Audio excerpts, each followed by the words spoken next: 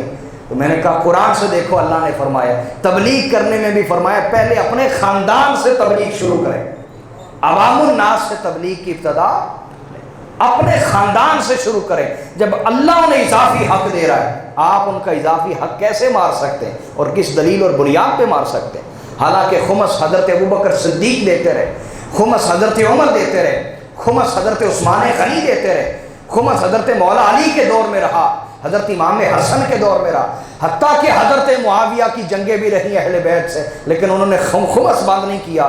ہر سال امام حسن اور امام حسین کی بارگاہ میں خمس پہنچتا تھا۔ خمس کا انکار قرآن کا انکار ہے۔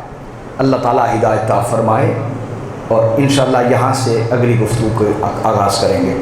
اللہ تعالیٰ ہمیں جو ہدایت کی باتیں کی ہیں مجھے اور آپ کو سمجھنے اور عمل کرنے کی توفیق عطا فرمائے۔